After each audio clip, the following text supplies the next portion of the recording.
الحمد لله الذي خلق السماوات والأرض وجعل الظلمات والنور. السلام علیکم ورحمۃ اللہ وبرکاتہ۔ کیا حال ہے آپ سب کے؟ امید ہے آپ سب خیریت سے ہوں گی، ایمان اور تقوی کی بہترین حالت میں ہوں گی۔ اعوذ باللہ من الشیطان الرجیم، بسم اللہ الرحمن الرحیم۔ رب اشرح لی صدری ویسر لی امری واحلل عقدۃ من لسانی یفقہوا قولی رب زدنی علما رب زدنی علما اللہم فقہنا فی الدین اللہم فقہنا فی الدین رب یسر ولا تعسر وتمم بالخیر وبک نستعین رب زدنی علما۔ بسم اللہ الرحمن الرحیم۔ ہماری جو آج کی دعا ہے وہ چاند دیکھنے کی دعا ہے۔ بسم اللہ الرحمن الرحیم۔ اللہ اکبر، اللہم اہلہ علینا بالامن والایمان والسلامت والاسلام والتوفیق لما تحب ربنا وترضى ربنا وربک اللہ۔ اللہ سب سے بڑا ہے، اے اللہ تو اسے امن، ایمان اور سلامتی، اسلام اور اس کی اے اللہ تو اسے امن اور ایمان اور سلامتی والا بنا، اسلام اور اس کی چیز کی توفیق کے ساتھ جسے تو پسند کرتا ہے، اور ہم پر اسے طلوع فرما۔ اے ہمارے رب، ہمیں ان نیکیوں کی توفیق عطا فرما جس سے تو راضی ہوتا ہے اور جس سے تو محبت کرتا ہے، جس کو تو پسند کرتا ہے۔ ربنا وربک اللہ، اور اللہ ہمارا رب ہے اور تیرا بھی۔ جب ہم چاند کو دیکھیں تو یہ دعا ضرور پڑھنی چاہیے، اور پھر یہ نبی صلی اللہ علیہ وسلم کی سنت بھی ہے، اور یہ جو سنت ہے اب یہ ہم میں سے اکثریت جو ہے بہت ساری سنتیں آپ صلی اللہ علیہ وسلم کی جو ہے وہ چھوٹتی جا رہی ہیں ہم سے، تو پھر ہم نے اس سنت کو واپس سے اسٹارٹ کرنا ہے، اور جب بھی ایک نیا چاند نکلے تو ہم نے اس دعا کو جو ہے وہ ضرور بضرور پڑھنا ہے، اور یہ بہت پیاری دعا ہے۔ آپ دیکھیں کہ ہم جو ہے اس دعا میں امن اور ایمان مانگ رہے ہوتے ہیں۔ اللہم اہلہ علینا بالامن والایمانی، اللہ تو ہمیں امن اور ایمان کے ساتھ رکھنا، اور ہم جو ہے وہ سلامتی اور سکون اس میں مانگ رہے ہیں، تو سلامتی والاسلامی، اور ہمیں سکون اور سلامتی عطا فرما۔ اور پھر ہم دیکھتے ہیں کہ جو بھی اگر ہم اس دعا کو پڑھیں گے، یا جو بھی اس دعا کو پڑھے گا، تو وہ پورا مہینہ امن اور ایمان میں رہے گا، اور پھر وہ سلامتی میں رہے گا، اور پھر ہم میں سے ہر شخص جو ہے وہ سکون چاہتا ہے۔ تو اور اس دعا میں بھی جو ہے یہ ہے کہ اللہ تعالیٰ ہمیں جو ہے سکون کے ساتھ رکھے، اور پھر اللہ تعالیٰ پھر والتوفیق لما تحب، اور پھر اللہ تعالیٰ ہمیں جو ہے ان چیزوں کی توفیق دے جس کو اللہ تعالیٰ پسند کرتے ہیں۔ یعنی اس دعا میں یہ بھی ہے کہ اللہ تعالیٰ ہمیں اس پورے مہینے جو ہے وہ نیکی کرنے کی توفیق عطا فرمائے، اور وہ نیکیاں جو اللہ تعالیٰ پسند فرماتے ہیں، اور پھر ربنا وترضى، اور تو ہم سے راضی ہو جائے، یعنی ایسی نیکیاں کرنے کی توفیق عطا فرمائے جس سے اللہ تعالیٰ راضی ہو جائیں۔ تو یہ دعا جو ہے ہم نے لازماً پڑھنی ہے، اور جس کا لاسٹ پارٹ ہے وہ بہت امپورٹنٹ پارٹ ہے کہ ربنا وربک اللہ، ہمارا رب بھی اللہ ہے اور تیرا رب بھی اللہ ہے۔ یعنی ہم چاند کو دیکھ کر یہ بات کہہ رہے ہیں، اور جب ہم دیکھتے ہیں کہ یہ بات اس لیے مطلب یہاں پر جو یہ بات ہے یہ اس لیے امپورٹنٹ ہے کیونکہ ہم سورہ نام میں پڑھ ہی رہے ہیں کہ بہت سی جنریشن ایسی تھی کہ وہ بت پرستی کرتی تھی، اور ساتھ ساتھ وہ چاند کو، تاروں کو اور سورج کو جو ہے وہ پوجتی تھی، اور حالانکہ یہ جو تمام چیزیں ہیں قیامت کے دن اللہ تعالیٰ، یعنی جو بے جان چیزیں ہیں اللہ تعالیٰ ان کو جو ہے وہ آگ میں ڈال دے گا۔ تو جب جو لوگ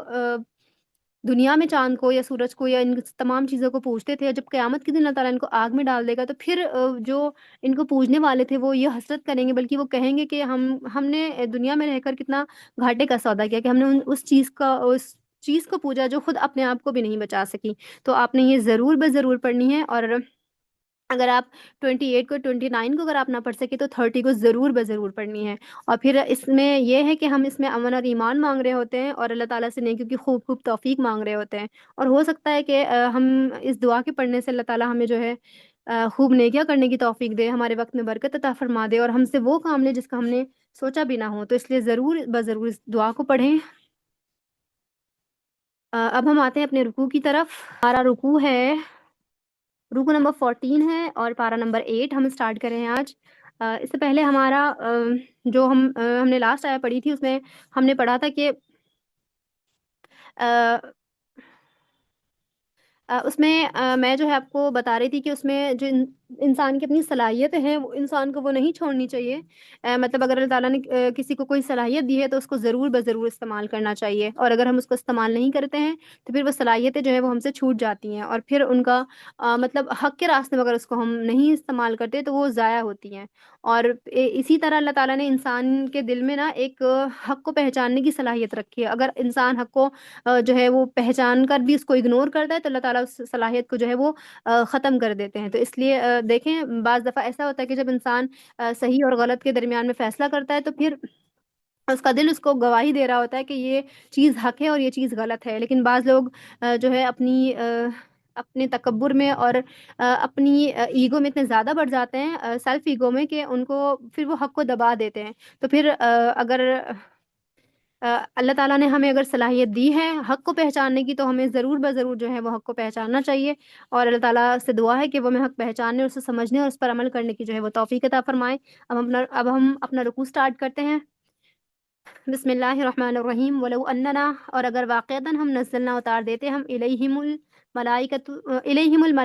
فرشتے ان کی طرف، وکلمہم اور وہ باتیں کرتے ان سے، الموتا وکلمہم الموتا اور اگر باتیں کرتے ان سے مردے، وحشرنا اور جمع کر دیتے ہم علیہم ان پر، کل شیء ہر چیز، قبلاً ان کے سامنے، ما کانوا نہیں تھے وہ، لیؤمنوا کہ وہ ایمان لے کر آتے، الا ان یشاء اللہ مگر یہ کہ جس کو اللہ تعالیٰ چاہے، ولیکن اکثرہم یجہلون اور اکثر ان کے جو ہیں جہالت برتتے ہیں، یا جہالت جاہلوں پر مشتمل ہے اکثریت ان کی. پھر اس آیت میں جو ہے اللہ تعالیٰ فرماتے ہیں کہ اگر ہم ان کے سامنے، یعنی جیسے ہم پچھلی آیتوں میں ہم پڑھ کر آئے ہیں جہاں پہ وہ آپ صلی اللہ علیہ وسلم سے جو ہے معجزے کے طالب تھے اور قسمیں کھا کھا کر کہہ رہے تھے کہ آپ ضرور بضرور ہمیں کوئی معجزہ دکھائیں اور ہم جو ہے ضرور بضرور ایمان لے کر آئیں گے. تو یہاں پہ اس آیت میں اللہ تعالیٰ فرماتے ہیں کہ اگر ہم ان کے لیے کوئی معجزہ اتار دیتے، واقعتاً اگر ہم فرشتے آسمان سے اتار دیتے اور وہ فرشتے ان سے باتیں بھی کرتے، اور اگر ہم مردہ کو زندہ کر دیتے اور پھر وہ مردے بھی ان سے باتیں کرتے، اور ہم ان تمام چیزوں کو اگر ان لوگوں پہ جمع کر دیتے تو وہ ہرگز ایمان لے کر نہیں آتے. یعنی یہاں پہ اللہ تعالیٰ جو ہے ان کے اندر کی بات بتا رہے ہیں. اللہ تعالیٰ بتا رہے ہیں کہ وہ اتنے مطلب جو دیکھیں جس نے ایمان لے کر آنا ہوتا ہے وہ یہ سوال نہیں کرتا کہ آپ ہمیں معجزے دکھائیں، ایمان کیونکہ وہ بالغیب پر ایمان ہوتا ہے، پہلی بات. اور دوسری بات یہ ہے کہ جب انسان کو ایمان لے کر آنا ہے تو وہ سوال نہیں کرتا، اس نے ڈائریکٹ ایکسیپٹ کرنا ہے. اور آپ اکثریت کو دیکھیں گے جس نے ایمان لے کر آنا ہوتا ہے وہ یہ نہیں سوال کرتا کہ آپ مجھے کوئی دلیل دے، کوئی معجزات ہمیں دکھائیں یا کچھ ایسا کرے، بلکہ جس نے ایمان لے کر آنا ہے جس کے اندر طلب ہوتی ہے وہ ایمان لے کر آ جاتا ہے. اور جس نے اس میں ٹیڑھ تلاش کرنی ہے، جس نے سوال اٹھانے ہیں تو پھر وہ جو ہے بار بار سوال ہی اٹھاتے رہتے ہیں. تو اللہ تعالیٰ ان کے بارے میں ہی بات کر رہے ہیں، ان لوگوں کے بارے میں. یعنی مکہ کے جو مشرک تھے تو انہوں نے ایمان تو لے کر آنا نہیں تھا، لیکن پھر بھی انہوں نے جو ہے معجزات طلب کرنے تھے، کیونکہ ان کا مقصد صرف اور صرف یہ تھا کہ دین کا مذاق اڑانا تھا اور ایمان ان کو ہرگز نہیں لانا تھا. تو اللہ تعالیٰ نے یہاں پر جو ہے اس بات کو واضح کر دیا کہ اگر ہم واقعتاً ان کے اوپر فرشتے بھی اتار دیتے یا مردے بھی ان پر جمع کر دیتے اور وہ ان سے ایسے ہوتے کہ فرشتے بھی ان سے بات کرتے، مردے بھی ان سے بات کرتے، تو ہرگز بھی وہ ایمان لے کر نہیں آتے. یعنی اگر ہم تمام کے تمام کو ان کے سامنے لا کے کھڑا کرتے تب بھی انہوں نے ایمان نہیں لے کر آنا تھا، مگر وہ جس کو اللہ تعالیٰ چاہے. یعنی اور پھر ایمان یہ ہے کہ مطلب ایمان بھی صرف وہی لے کر آ سکتا ہے جس کو اللہ تعالیٰ چاہتے ہیں، یعنی جس کے اندر دل میں طلب ہوتی ہے تو اللہ تعالیٰ اس کے لیے اس کے راستے کو جو ہے وہ آسان کر دیتے ہیں. اور اکثر اس میں ولیکن اکثرہم یجہلون اور اکثر اس میں سے جو ہے وہ جہالت پر مشتمل ہے، یعنی اکثریت ان کی جو ہے وہ جاہلوں پر مشتمل ہے. اور جاہل کیوں ہے؟ جاہل ان کو کیوں کہا جا رہا ہے؟ کیونکہ وہ اپنی عقل کا استعمال نہیں کرتے. وہ ہم اس کے پچھلے حصے میں پڑھ کر آ رہے ہیں کہ اللہ تعالیٰ نے زمین اور آسمان کی اپنی نشانیاں دکھائی، ابراہیم علیہ السلام کا قصہ ان کو سنایا، ہر طرح کی دلیلیں ان کو دی، لیکن اس کے باوجود بھی وہ کیا سوال کر رہے ہیں کہ آپ ہمیں کوئی معجزہ دکھائیں، آپ ہمارے لیے کچھ مطلب کچھ بھی آپ ہمیں دکھا دیں، ہم اس پر ایمان لے کر آ جائیں گے. تو اس لیے اللہ تعالیٰ نے کہا یہاں پر کہ وہ اپنی عقل کا استعمال نہیں کرتے، وہ جذباتی پن دکھا رہے ہیں یہاں پر. حالانکہ انسان کو جو ہے وہ اپنی عقل کا استعمال کرنا چاہیے، اس کو شعور اللہ تعالیٰ نے دیا ہے. اللہ تعالیٰ نے انسان کو اعلیٰ مخلوق بنایا ہے، تو اسی لیے بنایا ہے نا تاکہ وہ اپنی عقل کا استعمال کرے. اور جو اپنی عقل کا استعمال نہیں کرتے تو پھر وہ جاہلوں کی کیٹیگری میں ہی آ جاتے ہیں. نیکسٹ ہے وَكَذَلِكَ جَعَلْنَا اور اسی طرح بنا دیا ہم نے لِكُلِّ نَبِيٍّ ہر نبی کے لیے عدون دشمن، شیاطینہ شیطانوں کو، شیاطین الانسی شیطانوں کو انسانوں سے، والجنی اور جنوں سے، یوحی دل میں ڈالتے ہیں، بعضهم بعض ان کے، الی بعض بعض کی طرف سے، زخرف القولی فریب، زخرف القولی فریب باتیں، غرورہ دھوکہ دینے کے لیے، ولو شاء ربک اور اگر چاہتا آپ کا رب، ما فعلوہ تو وہ ہرگز نہ کر سکتے ایسا، فذرہم چنانچہ آپ چھوڑ دے انہیں، وما یفترون اور جو جھوٹ وہ باندھتے ہیں۔ اور پھر اس آیت میں اللہ تعالیٰ فرماتے ہیں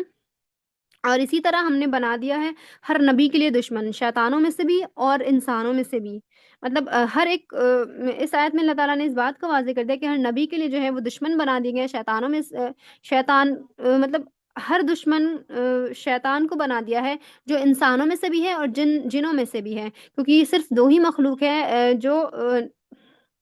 نبی کو سنتی ہے اور ایمان لے کر آتی ہے، اور یہ دو ہی مخلوق ہیں جن کا قیامت کے دن جو ہے وہ حساب ہونا ہے۔ تو اللہ تعالیٰ یہاں پہ فرما رہے ہیں کہ ہم نے نبی کا جو ہے وہ شیطان مطلب جنوں میں اور انسانوں میں سے جو ہے وہ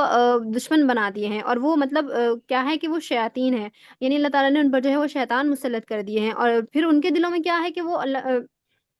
ان کے دلوں میں وہ جیسے ہم دیکھتے ہیں نا کہ بہت سے لوگ ایسے ہوتے ہیں کہ جن کی انسانوں میں سے بہت سے لوگ ایسے ہوتے ہیں جو ایول پرسنالٹی کے ہوتے ہیں، یعنی بالکل ان کی حرکتیں ایسی ہوتی ہیں جیسے شیطانوں والی ہوتی ہیں۔ تو پھر اللہ تعالیٰ نے انہی کے بارے میں یہاں پہ بات کی ہے کہ اللہ تعالیٰ یہاں پہ فرماتے ہیں کہ ہم نے بعض میں سے ان کو جو بعض ایسے ہیں کہ ان کی طرف فریب ڈالتے ہیں، یعنی جن کے دلوں میں ایمان نہیں ہوتا، تو پھر شیطان کیا کرتا ہے، شیطان اس کو اکساتا ہے۔ آپ دیکھیں کہ اگر کوئی کسی بات کو نہیں مانتا، سپوز کرے اگر کسی کو غصہ آ رہا ہو تو پھر شیطان وسوسے ڈالتا ہے، کسی دو کی لڑائی ہو اور پھر شیطان کہے گا کہ تم اس کی بات مت مانو، تم کیوں جھکو، یا تم اس نے تمہیں الٹا سیدھا کہا ہے، یا اس نے تم کو اس طرح سے کہا ہے، یا پھر جیسے کہ ہم دیکھتے ہیں کہ مکہ کے جو لوگ تھے وہ اکثر یہ کہا کرتے تھے کہ ہم آپ کی بات کیوں مانیں، آپ تو کوئی مطلب آپ کی طرف ہی جو ہے آپ کو ہی نبی بنا کر کیوں بھیجا گیا ہے، جبکہ آپ تو کسی اعلیٰ منصب پر بھی نہیں ہیں، آپ کے پاس مال بھی نہیں ہے، آپ کے پاس کچھ بھی نہیں ہے۔ تو یہ ساری باتیں وہ اپنی طرف سے نہیں کرتے تھے، بلکہ یہ شیطان جو ہے ان کے دلوں میں وسوسے ڈالتا تھا، ان کو بتاتا تھا، اور پھر یہ اس وجہ سے ہوتا ہے کہ جس کے دل میں حق نہیں ہوتا تو شیطان کو جو ہے موقع مل جاتا ہے ان کے دلوں میں جو ہے فریب ڈالنے کے لیے، اور پھر وہ شیطان کیا کرتا ہے ان کے دلوں میں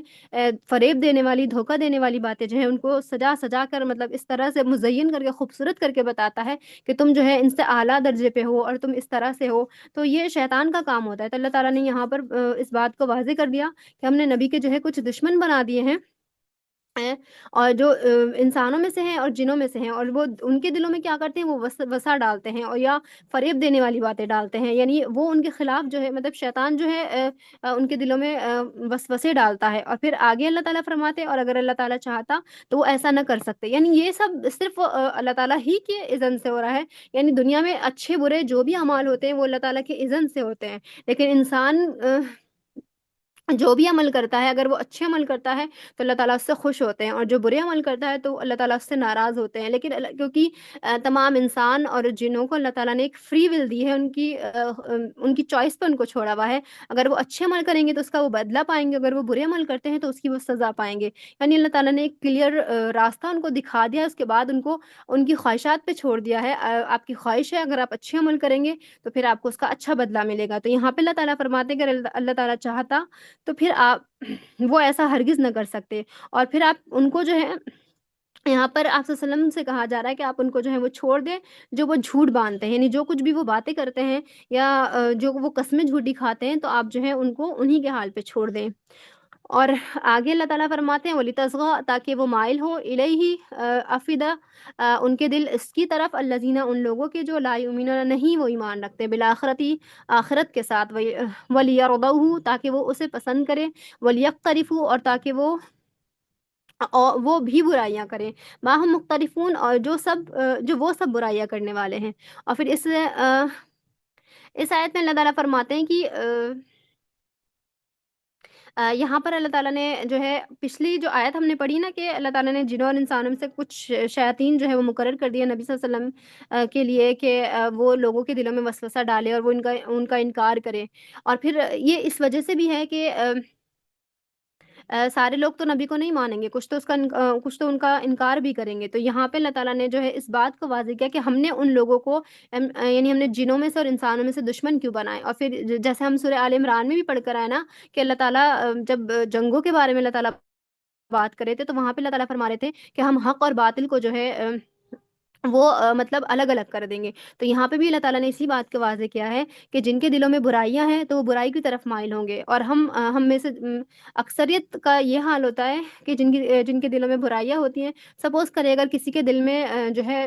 وہ میوزک بسا ہوا ہے تو وہ میوزک کو کتنا ہی وہ اگنور کرے گا، وہ پہنچ جائے گا اس کی طرف۔ اور اگر کوئی مومن ہوگا، نیک ہوگا، اسے پتا ہوگا کہ یہ چیز غلط ہے، تو اگر وہ کتنا ہی میوزک اس کو اٹریکٹ کرے یا کتنا ہی اس کو اپنی طرف بلائے، لیکن وہ کیا کرے گا کہ یہ میرے رب کو نہیں پسند، تو وہ اس کو ڈینائی کرتا رہے گا، اور پھر بار بار جب اس کا انکار کرے گا تو ایک وقت ایسا آئے گا کہ وہ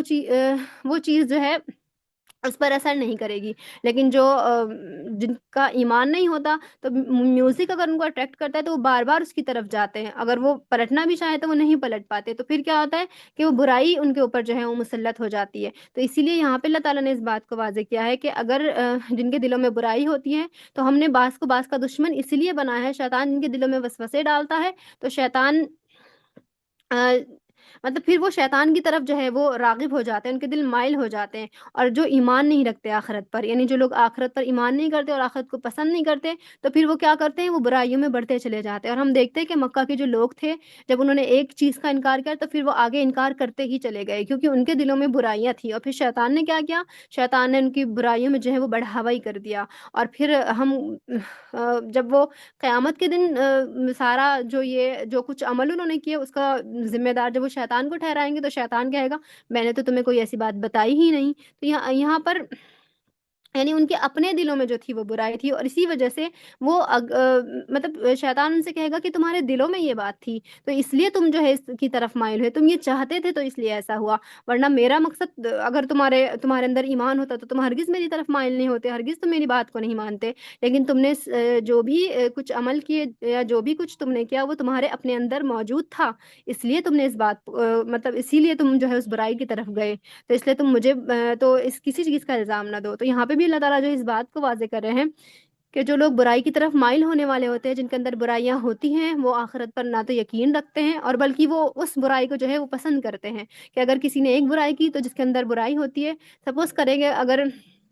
آپ کی فیملی میں آپ کو کوئی پسند نہیں کرتا یا کوئی دو لوگ آپ کو پسند نہیں کرتے، اگر ایک برائی کرے گا تو دوسرا جو ہے وہ اس کی تائید کرے گا کہ ہاں یہ ایسا ہی ہے۔ تو اسی طرح سے آپ صلی اللہ علیہ وسلم کے دور میں بھی تو مشرکین مکہ نے جب جو لوگ آپ صلی اللہ علیہ وسلم کو پسند نہیں کرتے تھے تو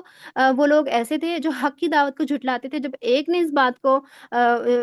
ایک نے اس بات کو کہا تو پھر اگلے نے بھی جو ہے اس کی مطلب تائید کر دی کہ ہاں یہ ایسا ہی ہے۔ تو اس لیے اللہ تعالیٰ نے حق اور باطل کو فرق کرنے کے لیے جو ہے نبی کے دشمن بنا دیے، یعنی جو حق والے ہیں وہ حق کی طرف آ جائیں اور جو برائی کرنے والے ہیں وہ اپنی برائیوں میں جو ہے وہ بڑھ جائیں۔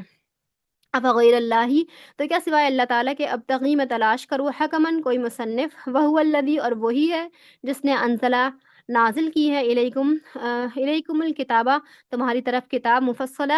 مفصل والذین، اور وہ لوگ جو آتیناہم دی ہیں ہم نے ان کو الکتابہ کتاب، یعلمون وہ جانتے ہیں، انہ یقیناً وہ منزل نازل کی گئی ہے، من ربک آپ کے رب کی طرف سے، بالحق حق کے ساتھ، ولا تکونن لہٰذا آپ ہرگز نہ ہونا، من الممترین شک کرنے والوں میں سے۔ اور پھر یہاں پر اس آیت میں اللہ تعالیٰ فرماتے ہیں، یعنی آپ صلی اللہ علیہ وسلم جو ہے وہ کہہ رہے ہیں اس بات کو کہ کیا آپ ان سے کہیں کہ کیا میں اللہ تعالیٰ کے سوا کسی اور کو تلاش کروں، یعنی کسی اور کو مصنف تلاش کروں، کسی اور کو جو ہے اپنا حاکم تلاش کروں، کسی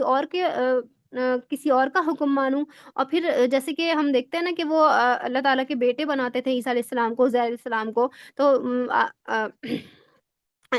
اسی لیے یہاں پر جو ہے اس بات کو جو ہے اللہ تعالیٰ نے واضح کیا ہے، کیونکہ وہ ایک تو نبی کی اولاد وہ بناتے تھے کہ کسی کو بیٹا بنا دیا، یعنی جو عیسیٰ علیہ السلام کو، حضرت عزیر علیہ السلام کو تو انہوں نے بیٹا بنا دیا، فرشتوں کو بیٹیاں بنا دیا، اور تو اسی میں یہ کہا ہے، آپ صلی اللہ علیہ وسلم نے کہا ہے تو کیا میں اللہ تعالیٰ کے سوا جو ہے کسی اور کو اپنا رب تلاش کروں، حالانکہ وہی ہے جس نے یہ کتاب جو ہے یہ میری طرف نازل کی ہے اور تمہاری طرف جو ہے اس کتاب کو نازل کیا ہے، اور یہ کتاب جو ہے یہ کتاب مفصل ہے۔ اور پھر یہاں آگے ہے اور جن لوگوں کو ہم نے کتاب دی، یعنی پھر یہاں پر جو ہے اہل کتاب کی بات ہو رہی ہے کہ وہ پھر جن لوگوں کو ہم نے کتاب دی ہے وہ جانتے ہیں کہ یقیناً وہ نازل کی گئی ہے من ربک کا۔ اور پھر یہاں پر اس آیت میں جو ہے اللہ تعالیٰ نے اس بات کو بھی واضح کیا ہے کہ یہ جو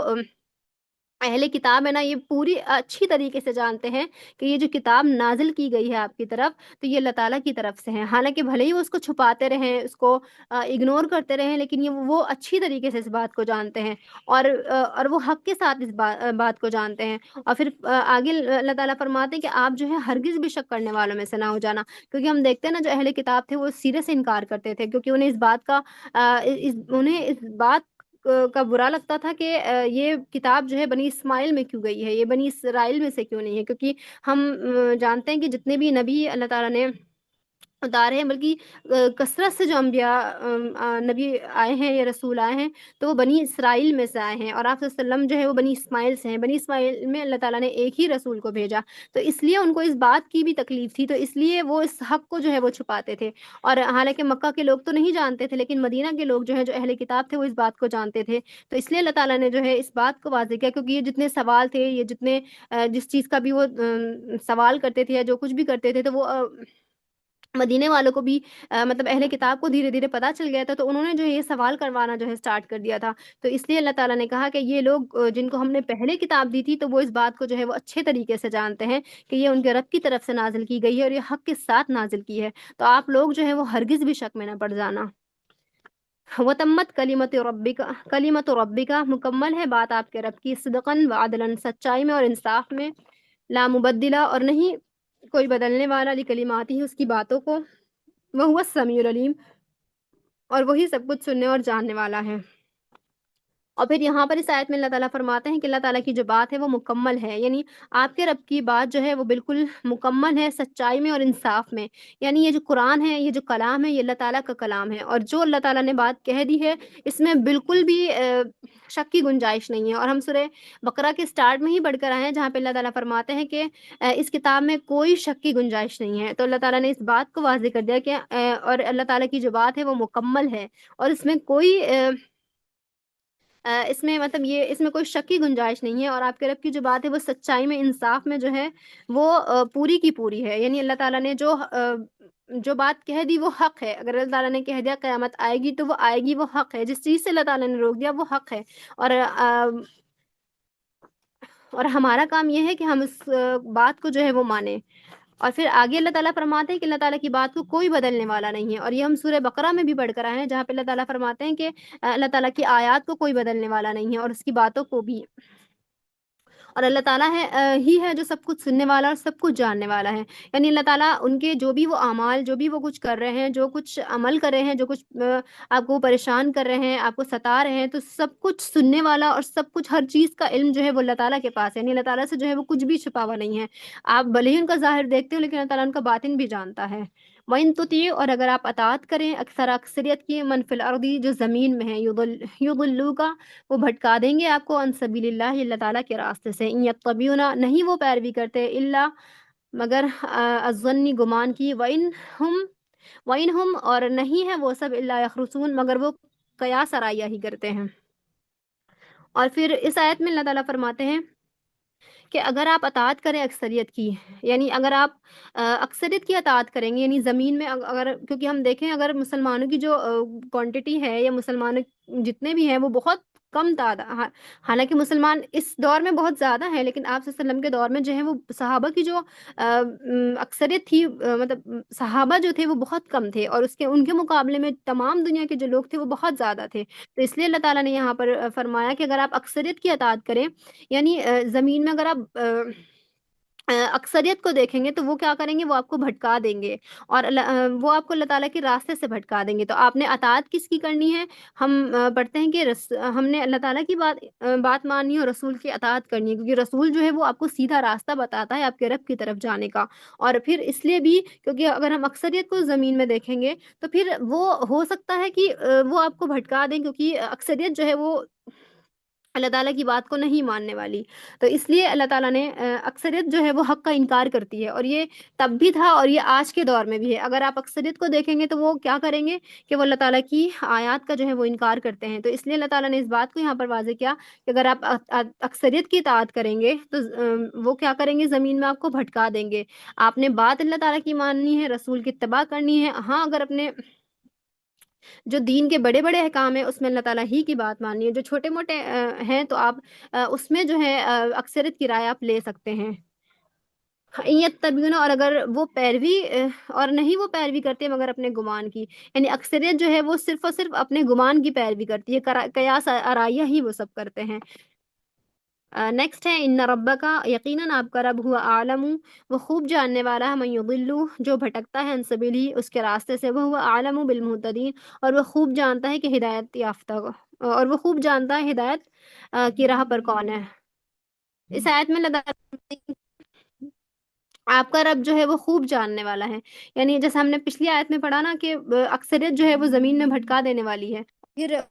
گمان ہی کی پیروی کرتے ہیں. انہیں لگتا ہے کہ ہمارے جو بت ہیں وہ ہمیں بچا لیں گے. تو یہاں پہ اللہ تعالیٰ فرماتے ہیں کہ اللہ تعالیٰ خوب جانتے ہیں کہ کون راہ سے بھٹکا ہوا ہے، کون سیدھی راہ پر ہے. اللہ تعالیٰ کو ہر چیز کا علم ہے. اور پھر اس لیے اللہ تعالیٰ نے اس بات کو واضح کیا کہ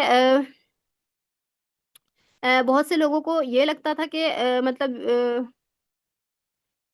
جو صحابہ ہیں، ہو سکتا ہے کہ یہ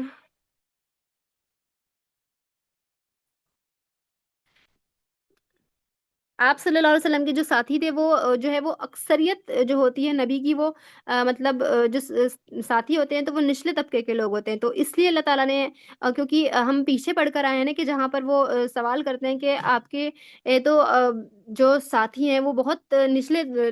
اس کے لوگ ہیں. تو اس لیے اللہ تعالیٰ نے یہاں پر فرمایا کہ اللہ تعالیٰ خوب جانتا ہے ان لوگوں کو جو راستے پہ چلتے ہیں اور جو ہدایت یافتہ ہیں، اور وہ جو بھٹکے ہوئے ہیں. یعنی اللہ تعالیٰ کو ان کا بھی پتہ ہے جو ہدایت پر ہیں، جو ایمان لے کر آ جاتے ہیں، اور ان کا بھی پتہ ہے جو ہدایت سے بھٹکے ہوئے ہیں، راستے سے وہ ایمان لانا ہی نہیں چاہتے. نیکسٹ ہے فقلو، اور چنانچہ تم کھاؤ، مما، اس میں سے، جو ذکر کیا گیا ہو، اسم اللہ، اللہ تعالیٰ کا نام، علیہ، اس پر، ان کن تم، اور اگر ہو تم، بھی آیاتی ہی، ساتھ اس کی آیات کے، مومنین، ایمان رکھنے والے. پھر اس آیت میں اللہ تعالیٰ فرماتے ہیں کہ چنانچہ تم کھاؤ، اس میں سے جو ذکر کیا گیا ہو، یعنی تم صرف وہی ذبیحہ کھاؤ جس پر اللہ تعالیٰ کا نام لیا گیا ہے. اور کیونکہ ہم سورہ آل عمران میں بھی اور آئی تھنک سورہ مائدہ میں بھی ہم پڑھ کر آئے ہیں، جہاں پہ مشرکین مکہ جو تھے وہ کیا کرتے تھے کہ انہوں نے نا اپنے جو جانور تھے اس میں وہ اللہ تعالیٰ کا بھی جو ہے حصہ رکھتے تھے، اور اپنے بتوں کا بھی حصہ رکھتے تھے، یعنی یہ اس کے نام کا ہے، یہ اس کے نام کا ہے. تو اللہ تعالیٰ نے یہاں پر اسی بات کو واضح کر دیا کہ تم صرف اسی میں سے کھا سکتے ہو، اس ذبیحہ میں سے کھا سکتے ہو جس پر اللہ تعالیٰ کا نام لیا گیا ہو، اور انہی مطلب جو ایمان رکھنے والے ہوں، اور انہی کے ساتھ تم رہو، اس جس پر جو ہے وہ اللہ تعالیٰ کی آیات پر ایمان رکھنے والے ہوں، اور پھر جو کوئی بھی جو کوئی ذبیحہ کرتا ہو اس میں اللہ تعالیٰ کے علاوہ کسی اور کو شریک نہ رکھتے ہوں، اور اللہ تعالیٰ کی آیات پر جو ہے وہ ایمان رکھتے ہوں. اور اس لیے یہ بات کہی گئی کیونکہ اگر کوئی کسی مشرک کا سپوز کرے، کوئی کسی مشرک کے یہاں کچھ کھا لیتا ہے تو ہو سکتا ہے کہ اس نے اللہ تعالیٰ کا نام اس پر نہ پڑھا ہو. تو اس لیے یہاں پر کہا گیا ہے کہ تم اسی مطلب اسی پر وہی تم کھاؤ جس پر اللہ تعالیٰ کا ذکر کیا گیا، اللہ تعالیٰ کا نام کا ذکر کیا گیا ہو. اور پھر تم اس کی اگر تم اللہ تعالیٰ کی آیات پر جو ہے وہ ایمان رکھنے والے ہو تو پھر تمہیں صرف اور صرف وہی کھانا چاہیے جس پر اللہ تعالیٰ کا نام لیا گیا ہے، نہ کہ وہ کہ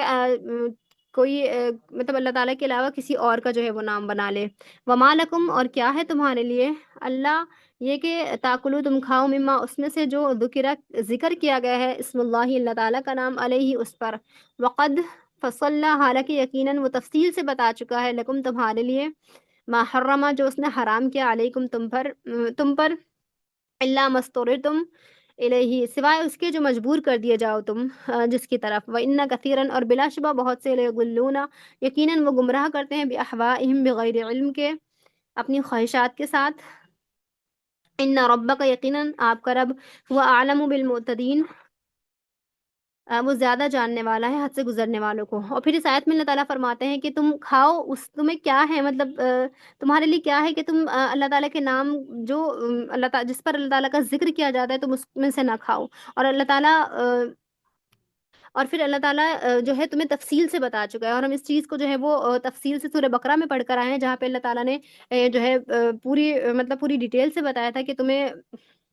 اللہ تعالیٰ کے نام کا ہی ذبیحہ کھانا چاہیے، اور پھر جو کہ وہ تمام چیزیں اللہ تعالیٰ نے حرام کر دی جس پر کسی غیر اللہ کا نام ہو۔ تو یہاں پر بھی اللہ تعالیٰ نے اسی بات کو واضح کیا ہے کہ تمہیں کیا ہے کہ تم وہ چیز نہ کھاؤ جس پر اللہ تعالیٰ کا نام لیا گیا ہے۔ اللہ تعالیٰ تمہیں جو ہے وہ تفصیل سے ساری چیزیں جو ہے وہ اللہ تعالیٰ نے بتا دی ہیں کہ تمہارے لیے کیا حرام ہے، اور پھر پھر سوائے اس کے، یعنی صرف اس کے جو مجبور کر دیا جائے، یعنی جو اس کی طرف جس کے پاس کھانے کو کچھ نہ ہو، اس کی مجبوری ہو اس کو زندہ رہنے کے لیے، کیونکہ زندگی انسان کی زیادہ ضروری ہے، تو اس لیے اگر کوئی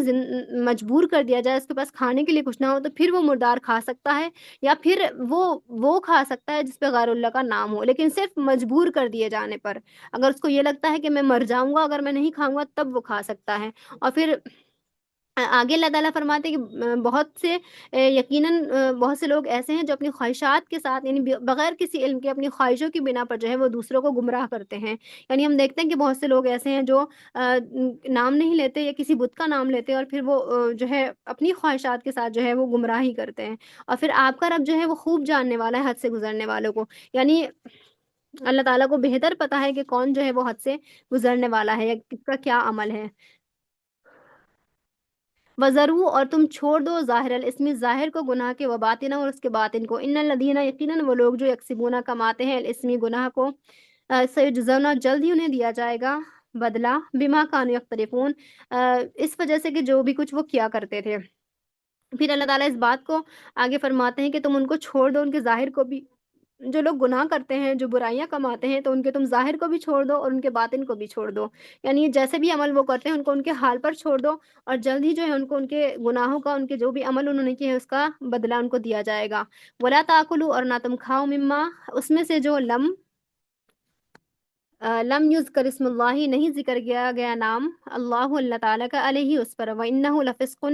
اور اس پر بلا شبہ وہ فسق ہے، یعنی وہ حرام ہے، وَإِنَّ الشَّيَاطِينَ، اور بے شک شیاطین، لَیُوحُونَ، ضرور وہ ڈالتے ہیں، وہ دل میں ڈالتے ہیں، الی، طرف اولیاء ہی، اپنے ساتھیوں کی، لیجادلکم، تاکہ وہ جھگڑا کریں تم سے، وَإِنْ أَطَعْتُمُوهُمْ، اور اگر تم نے اطاعت کی ان کی، إِنَّكُمْ لَمُشْرِكُونَ، تو یقیناً تم مشرک ہو جاؤ گے یا مشرکوں میں سے ہو جاؤ گے۔ اس آیت میں اللہ تعالیٰ فرماتے ہیں اگر تم نہ کھاؤ اس میں سے جو نہیں ذکر کیا گیا نام اللہ تعالیٰ کا، یعنی اگر تم اس میں سے نہیں کھاتے جس پر اللہ تعالیٰ کا نام نہیں ذکر کیا گیا ہے، تو بلا شبہ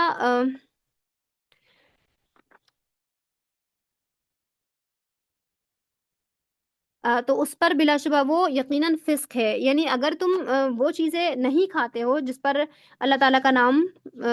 نہیں لیا گیا، اور تم اس کو نہیں کھاتے، تو پھر وہ حرام ہے، یعنی اللہ تعالیٰ کا جس پر نام لیا جاتا ہے وہ انسان کو ضرور کھانا چاہیے، لیکن اگر تم اس وجہ سے نہیں کھاتے، یعنی جان بوجھ کر کچھ چیزوں کو اپنے اوپر حرام کر لیتے ہو، تو پھر یہ بھی گناہ ہے۔ تو اس لیے اللہ تعالیٰ نے یہاں پہ اس بات کو واضح کیا ہے کہ جس پر اللہ تعالیٰ کا نام ذکر نہیں کیا گیا اسے بھی تم نہیں کھاتے، تو یقیناً وہ بھی فسق ہے اور گناہ ہے۔ اور پھر شیاطین جو ہے ضرور بس ضرور تمہارے دلوں میں جو ہے، یعنی اپنے ساتھیوں کے دلوں میں وہ کیا کرتے ہیں، وہ وسوسے ڈالتے ہیں، اور تاکہ وہ جھگڑا کرے تم سے، اور اگر تم نے اس کی اطاعت نہیں کی، یعنی جو چیز اللہ تعالیٰ نے، اور یہاں پہ جو اس سورہ کا نام بھی ہے سورہ انعام، تو ایسا تھا کہ